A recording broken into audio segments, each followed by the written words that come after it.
네, 평소에 고혈압약 드시는 분들은 더위 더 조심하셔야 합니다. 콩팥 기능이 망가지기 쉽다고 합니다. 뿐만 아니라 지병으로 신체 기능이 떨어진 분들 더위에 더 취약할 수 있으니까 주의하시는 게 좋겠습니다. 이하경 기자의 보도입니다. 네, 더운 것도 더운 거지만 이렇게 기온이 비정상적으로 많이 올라가면 이 주변 어르신들 또 지병 있으신 분들 괜찮으신지 걱정이 됩니다. 특히 고혈압 있거나 가족 중에 고혈압 약 드시는 분들이 계신다면 지금부터 전해드릴 소식을 좀 더 신경 써서 보시면 좋겠습니다. 이 취재진이 만난 60대 김부열 씨는 고혈압 약을 복용하고 계셨습니다. 주차 안내 일을 하고 계신데 이 옷이 땀으로 흠뻑 젖기 일쑤입니다. 그런데 이렇게 고혈압 약을 드시는 분들이 폭염에 땀을 많이 흘리면 이 힘든 걸 넘어서 건강에 적신호가 켜집니다. 이 콩팥 손상 위험이 일반인들보다 더 높아서 그런데요. 구체적인 연구 결과를 보면은요, 서울의대 연구팀이 급성 콩팥 손상으로 입원한 환자들 2만 4천여 명을 분석을 해봤습니다. 그랬더니 29도부터 기온이 1도씩 높아질 때마다 이 콩팥이 망가져서 입원하는 비율도 높아졌습니다. 이게 고혈압이 있는 남성 같은 경우에는 55%까지 늘었습니다. 이게 얼마나 심각한 거냐면 일반인보다 이 2배도 넘게 늘어난 수준입니다. 땀을 많이 흘리는 거랑 관련이 있는데요. 이 혈압약을 먹어서 혈압이 떨어졌는데 이 땀을 많이 흘리게 되면 혈압이 더 떨어지게 되거든요.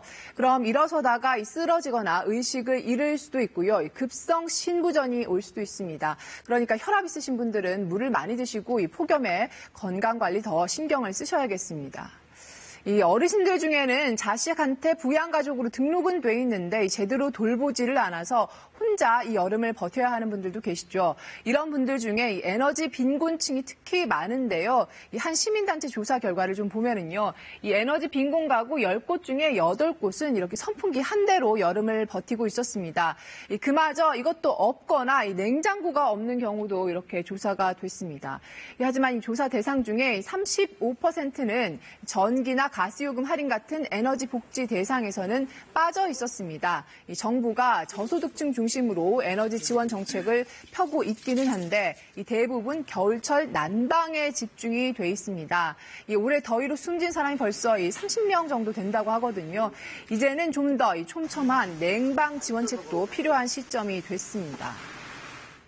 자, 그럼 여기서 우리랑 같은 하늘 아래 북한은 올여름 얼마나 더운지 이것도 좀 보겠습니다. 이 북한도 폭염의 기세가 만만치가 않아서요. 이 평양의 낮 최고 기온이 어제 역대 최고치인 37.9도를 기록했습니다. 이 보고 계시는 건 북한의 문수 물놀이장 모습인데요. 찜통 더위에 더위를 식히는 모습이 우리랑 크게 다르지는 않은 것 같죠.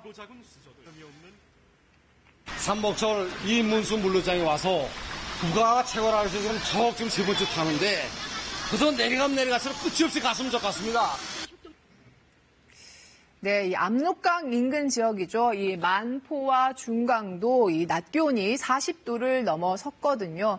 이 폭염 때문에 우리도 이 채소 과일 출하량이 줄고 가격도 많이 올랐는데 북한은 상황이 더 심각합니다. 장마가 일찍 끝나면서 이 물까지 부족한 상황이어서요. 이 농작물 수확량이 지난해 전년보다 한 30% 줄었는데 이거보다 더 줄지 않을지 걱정스러운 상황이라고 합니다. KBS 뉴스 이하경입니다.